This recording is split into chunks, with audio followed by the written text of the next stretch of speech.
اور ذرا غور فرمائیے خدا تعالیٰ کیا فرماتا ہے کہ قرآن بہت ہی باکرامت اور پوشیدہ کتاب ہے، تم اسے چھو نہیں سکتے مگر پاک باز لوگ۔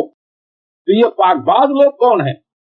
تو پاک باز وہی لوگ ہیں جن کا دل پاک و بزرگ ہو، جو لوگ کے ذاکر ہیں، عامل ہیں اور مومن ہیں، عارف ہیں، یہ لوگ پاک باز ہیں۔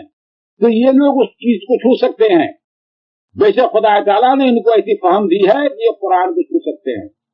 اب بقیہ لوگ دراصل قرآن تو پڑھ لیتے ہیں، لیکن دراصل چھونے سے مراد ہے کہ ان کی فہم و ادراک میں وہ الفاظ کا ایک لفظ کا معنی بھی نہیں آتا ہے۔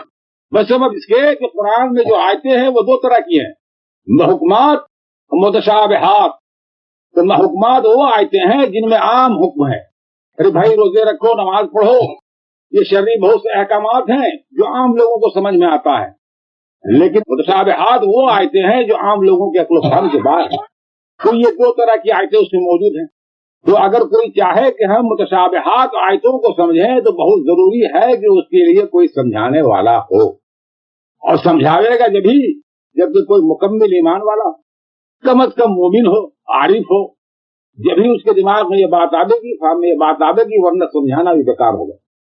تو ضرورت اس بات کی ہے کہ مسلمان تو لوگ ہیں ہیں، مسلمان بمعنی حکم بردار۔ خدا تعالیٰ فرماتا ہے ما کان ابراہیم یہودی ولا نصرانی ولکن کان حنیفا مسلما وما کان من المشرکین، یعنی نہ تھا حضرت ابراہیم علیہ الصلوۃ والسلام یہودی اور نہ تھے وہ نصرانی، بلکہ وہ مسلم تھے، یعنی حکم بردار تھے خدا تعالیٰ کے، اور وہ حنیف تھے۔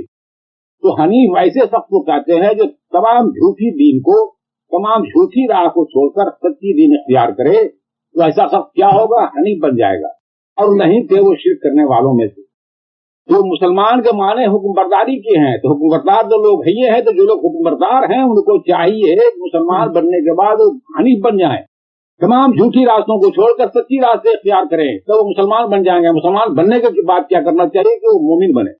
تو مومن کیا ہے؟ تیسرا سیڑھی ہے، تو تیسرا زینہ ہے، کیونکہ مومن کے لیے اوصاف و صفات کی ضرورت ہے۔ جب اس میں اوصاف صفات پیدا ہو جاتا ہے تو وہ مومن ہو جائے گا۔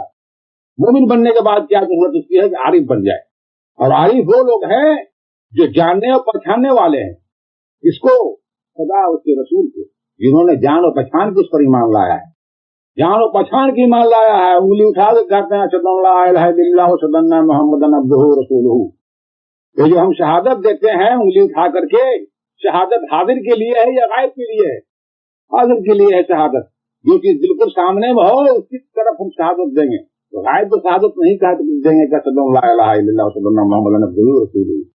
تو جو لوگ کے عارف ہیں وہ بے شک شہادت دیتے ہیں، اللہ اور محمد کا نور بالکل ان کے سامنے روبرو ہوتا ہے، اس لیے وہ گواہی دیتے ہیں، دوسرا کلمہ شہادت پڑھتے ہیں کہ بے شک میں گواہی دیتا ہوں اس بات سے کہ سوائے اللہ کے کوئی معبود نہیں ہے، محمد صلی اللہ علیہ وسلم اس کے بھیجے ہوئے اللہ کے رسول ہے، بالکل شہادت دیتے ہیں اس بات پر، تب وہ عارف بن جاتے ہیں۔ تو جو لوگ عارف ہیں ان کو چاہیے کہ وہ عامل بنے، کیونکہ بغیر عمل کا تو کچھ ہونے کا نہیں ہے، سارا کام عمل سے ہی ہوتا ہے، ذکر و اذکار کرنا ہوتا ہے، وظیفہ پڑھنا پڑتا ہے، عمل کرنا پڑتا ہے۔ تو جو لوگ عامل ہو گئے کیا کہنا اللہ اس پر، یہی لوگ تھے جن کو ہم بزرگان دین کے نام سے یاد کر رہے ہیں۔ اگلے زمانے کے لوگ تھے، تابعین لوگ تھے، تبع تابعین لوگ تھے، اصحاب اجمعین لوگ تھے، اور یہ تمام رشد و ہدایت جو ملی ہے سرکار دو عالم ہی سے ملی ہے، کسی اور سے نہیں۔ یہ طریقت کا طریقہ چلا ہے، حضور نے تمام اصحاب اجمعین کو بیعت کیا، بیعت رضوان کے نام سے یہ بیعت بہت مشہور ہے۔ پھر آپ نے ان لوگوں کو تعلیم طریقت دی، توحید بتلایا، مسلمان کے بعد ان کو حنیف بنایا، جب حنیف بن گئے تو ان کو مومن بنایا، اور جو مومن بن گئے تو ان کو عارف بنایا، جب عارف بن گئے تو ان کو عامل بنا دیا۔ یہی وجہ ہے کہ سارت مواد کے بعد پیغمبروں کا آنے کا سلسلہ بند ہو گیا، چونکہ اب اس کے بعد کوئی تعلیم ہی نہیں ہے۔ اب جو تعلیم وہاں سے سینہ بسینہ چلا ہے تا قیامت چلتا رہے گا، تو اس کے بعد کوئی تعلیم نہیں، قرآن کے بعد کوئی اور کتاب نہیں، حضور رسالت کے بعد اور کوئی پیغمبر نہیں، نہ اس کی ضرورت ہے۔